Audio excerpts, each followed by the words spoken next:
రేట్లు విపరీతంగా పెరిగాయి. తక్కువ రేటుకు ఏది వస్తుందని చూస్తే గంజాయి వచ్చింది. ఇంకా గంజాయికి అలవాటు అయిపోయారు. ఇది పెద్ద ఈరోజు గంజాయి కొన్ని దిక్కళ్ళ అది ఒక ఇండ్ల దగ్గర పొలాల దగ్గర పండించేసే పరిస్థితికి వచ్చేసారు. ఆకుకూరలాగా బండ్ల మీద అమ్మే పరిస్థితికి వచ్చారు. అంటే ఇది ఒక పెద్ద భయంకరమైన సిచ్యువేషన్. ఇప్పుడు ఏంటి, మనం చూస్తున్నాం, గంజాయి తాగిన వాడు అటాక్లు మొదలు పెట్టారు. మోటార్ బైకుల్లో వెళ్ళిపోయేసి ఎవరన్నా మాట్లాడితే వాళ్ళు కొట్టేస్తున్నారు అంతే. ఇంకా మాట్లాడే పరిస్థితి కూడా లేకుండా చేసే, ఎవడొస్తాడు, ఎవడు తాగాడు, ఎవడున్నాడు అని కూడా లేకుండా పోయే పరిస్థితి వచ్చింది. ఒక కేబినెట్ సబ్ కమిటీ కూడా వేసాం.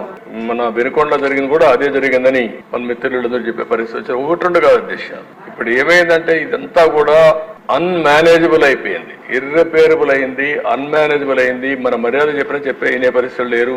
కడాన బరి దిగించి మీరు చూస్తే ఆర్డీఓ ఆఫీసు కూడా తగలబెట్టేసే పరిస్థితికి వస్తే నేను హెలికాప్టర్ ఇచ్చి పంపించే పరిస్థితికి వచ్చాను.